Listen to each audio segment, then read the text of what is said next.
બાબરનો વર્ષો જૂનો પ્રશ્ન થશે હલ, આખરે ભુજ બાંદ્રા ટ્રેનને સ્ટોપેજ મળ્યું. બનાસકાંઠા જિલ્લાના બાબરમાં જે ટ્રેનના સ્ટોપેજની વર્ષો જૂની માંગણી હતી એવી ભુજ બાંદ્રા એક્સપ્રેસ ટ્રેનનું આખરે બાબરને સ્ટોપેજ મળતા બાબર વાવ સુઈગામ તાલુકાના લોકોમાં ખુશી જોવા મળી હતી. મળતી માહિતી અનુસાર ભુજ બાંદ્રા એક્સપ્રેસ ટ્રેનનું બાબર સ્ટોપેજ માટે આ વિસ્તારના લોકોની વર્ષો જૂની માંગણી હતી, કેમ કે આ વિસ્તારના લોકોને મુંબઈ જવા માટે રાધનપુર 30 કિલોમીટર અથવા દિયોદર 20 કિલોમીટર લાંબુ થઈ ટ્રેન પકડવી પડતી હતી, જેના લીધે લોકોના નાણાં તેમજ સમય વેડફાતો હતો અને ખૂબ મુશ્કેલીનો સામનો કરી રહ્યા હતા. પરંતુ આ વિસ્તારના આગેવાન લોકોએ ટ્રેન સ્ટોપેજનું બીડું ઉઠાવતા અને આખરે આ લોકોની અથાગ મહેનત રંગ લાવી અને ભુજ બાંદ્રા ટ્રેનને સ્ટોપેજ મળ્યું. અને રેલવે પ્રશાસન દ્વારા જાહેરાત પણ કરવામાં આવી છે કે આગામી 20 જાન્યુઆરીથી આ ટ્રેન ભાબર રેલવે સ્ટેશન ઊભી રહેશે. આ સમાચાર વાયુ વેગે ભાબરમાં પ્રસરતા લોકોમાં ખુશીનો માહોલ જોવા મળી રહ્યો છે. Star news 7 Bhabhar. મારું નામ ભરતકુમાર ગુંદાસ ગઢીચા. આજ રોજ રેલવે સોમવારથી ચાલુ થવાની છે, જેનાથી છેવાડાના માણસો સુધી આ સુવિધાનો લાભ મળશે અને દરેક જનતાને આનો સમય અને પૈસાનો બચાવ થશે. અને આ કાર્ય ઘણા સમયથી અટવાયેલું હતું.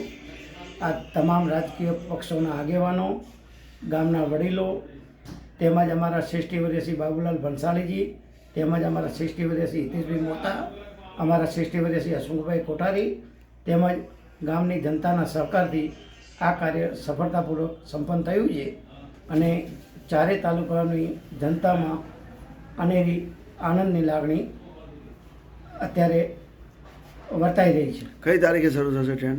તારીખ 20/1/2025ના રોજ રાત્રિના 9:30 વાગ્યાથી બાબરથી રેલવે સ્ટોપેજ આપણને મુંબઈ તરફ ટ્રેનો મળી ગયેલ છે. કઈ ટ્રેનનું નામ?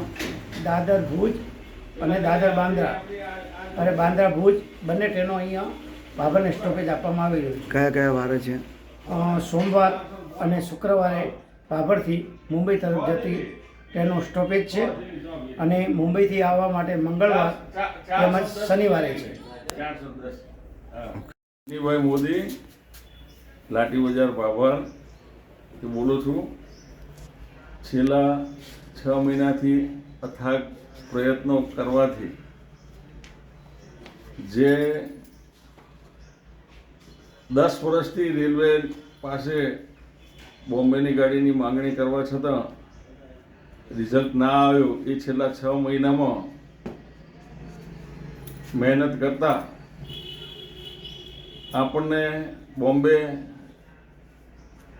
રિઝલ્ટ મળી ગયું છે, જે 20/1/2025થી બાબર સ્ટોપેજ ગાડીનું પહેલું ચાલુ થશે અને ફરી આ ગાડી જે અત્યારે વીકમાં 2 વખત છે એને રેગ્યુલર કરાવવાનો ટ્રાય કરશું, ડેલી ચાલુ થાય એ રીતે.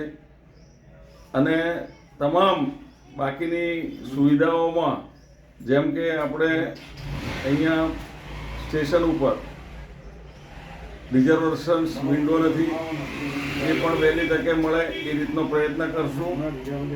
તે સિવાય જેટલી પણ સ્ટેશન ઉપરની અસુવિધાઓ છે એ બધી દૂર કરાવશું. અસુવિધા એટલે પેલો કોચના નંબરો જે આવે તે નથી, એને શું કહેવાય, હા એ રીતે એ પણ ચાલુ કરાવશું, ઇન્ડિકેટર. અને જે પણ તકલીફ હશે રેલવે સ્ટેશનની એ પણ પૂરી થશે.